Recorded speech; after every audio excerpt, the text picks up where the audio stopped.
This content is made possible by individuals like you. Become a supporting member and access our growing library of membership courses and videos.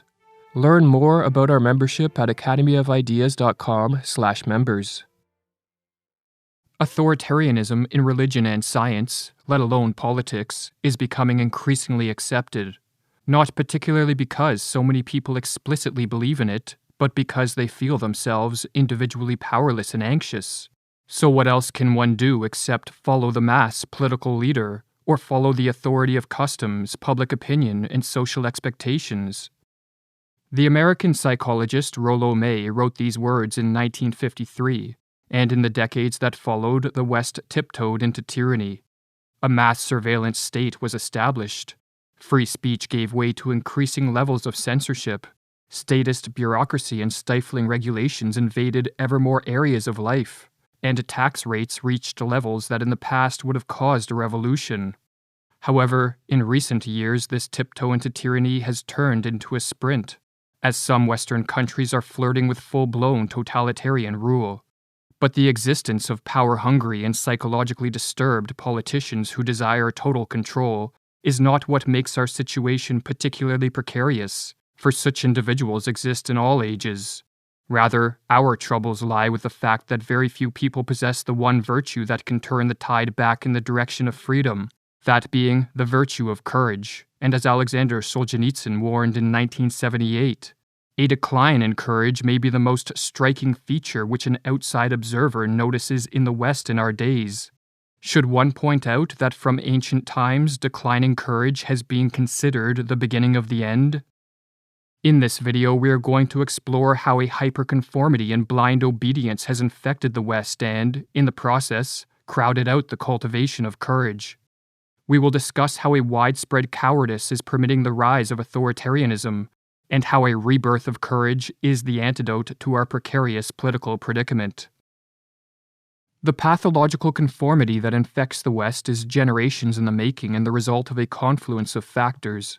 It is driven by a value system in which social validation occupies a preeminent position.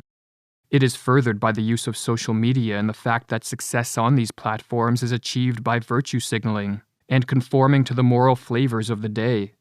It is also a product of an education system which deifies the democratic ideal and promotes the rights of the majority over the rights of the individual. These factors, combined with others, has created a society of hyperconformists. And as Rollo May explained, the opposite to courage, in our particular age, is automaton conformity. One of the ways that Western conformity manifests is through a blind obedience and a pathological need to follow rules.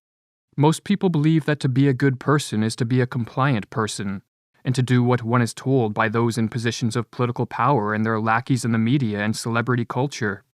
In acting with blind obedience, the conformist fails to differentiate between morality and legality, and so remains willfully ignorant of the fact that government rules can be immoral, driven by corruption, and that sometimes they pave the way for individual and social ruin.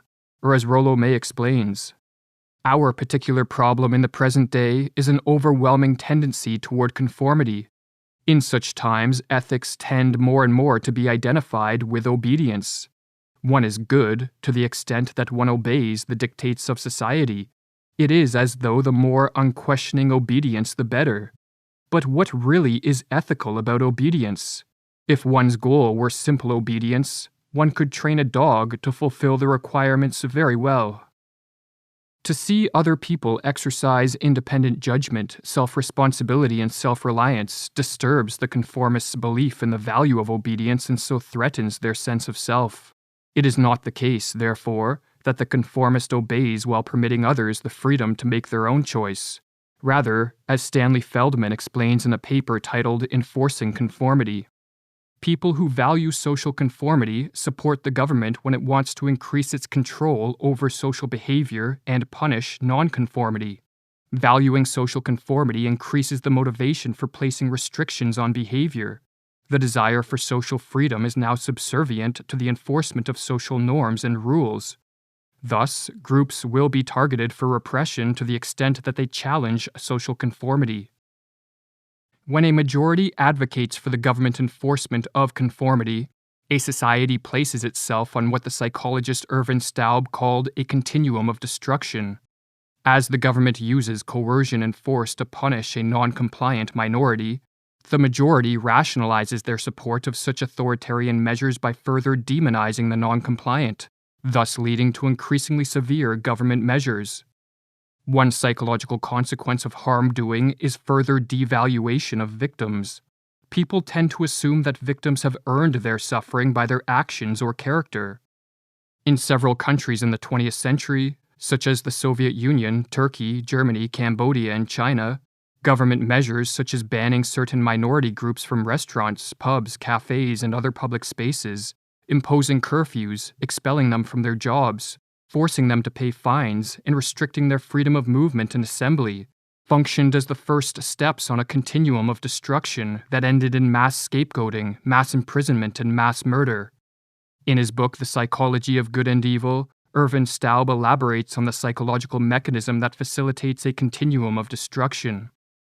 How does harmful behavior become the norm? Doing harm to a good person or passively witnessing it is inconsistent with a feeling of responsibility for the welfare of others and the belief in a just world. Inconsistency troubles us.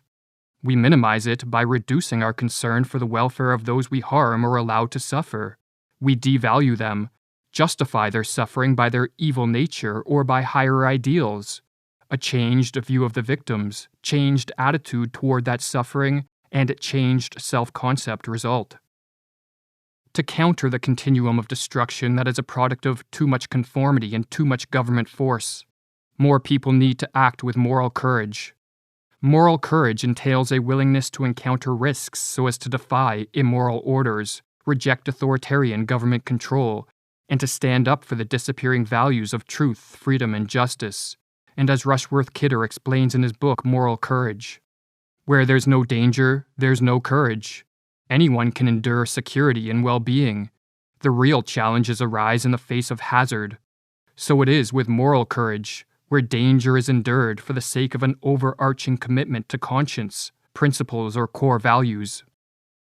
Some acts of moral courage are accompanied by mild risks, such as being ridiculed, insulted, or ostracized.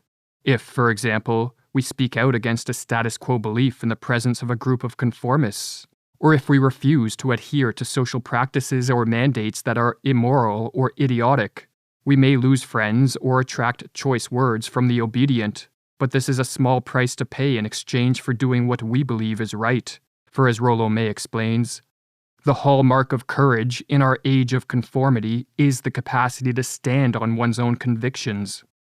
However, sometimes acts of moral courage are accompanied by more grave risks, including but not limited to the loss of employment, physical or financial penalties, imprisonment, or in some cases, even death.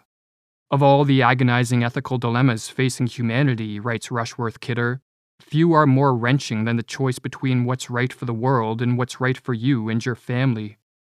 Carl Jung called the men and women willing to confront great dangers in defiance of tyranny the true leaders of mankind. And to learn about the mindset of one of these leaders, we can turn to the story of Viktor Pestov. In 1967, Pestov was a 20-year-old living in the Soviet Union. His family was well off by Soviet standards, and his mother was a high-ranking member of the KGB. Yet Pestov could not avert his eyes from the boot of tyranny that was crushing society, and so he took a keen interest in political matters. And when Soviet tanks rode into Czechoslovakia and violently stamped out the human rights protest known as the Prague Spring, Pestov told his friend, "We must do something about this." Pestov and his brother set up a clandestine group called Free Russia, and he warned those who joined that they would likely be arrested within the year. Yet all agreed that the battle for freedom justified the risk, and so they began publishing pamphlets exposing the lies of the Soviet regime and snuck out in the dead of night to distribute them. The KGB quickly identified the group as a threat, and in 1970, Pestov was arrested. His mother was fired from the KGB and never allowed to work in Russia again, and Pestov was sentenced to 5 years in a Soviet prison camp. Pestov decided to stand up to the Soviet regime and therein place himself and inadvertently his mother in great danger because he could not in good conscience sit idly by as a corrupt regime of thousands destroyed the lives of millions. He understood that if he did not stand up for the freedom of others, he could not expect others to stand up for his, and that if nobody did anything, everyone was doomed.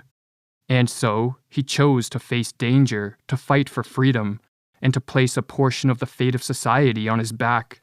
He saw himself as fighting against the malevolent idea that someone will think for you, someone will make decisions for you, and as he explained, a person should be the master of his own fate.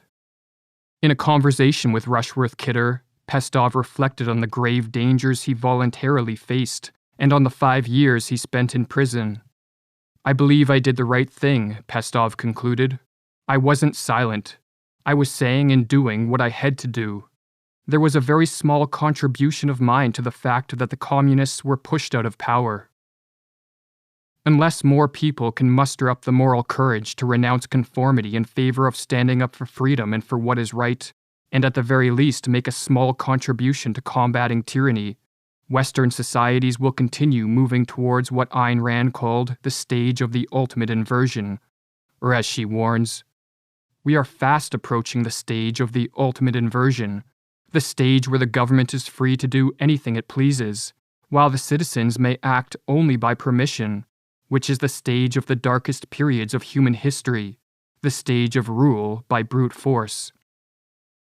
Become a supporting member and access our growing library of membership courses and videos. Learn more about our membership at academyofideas.com/members.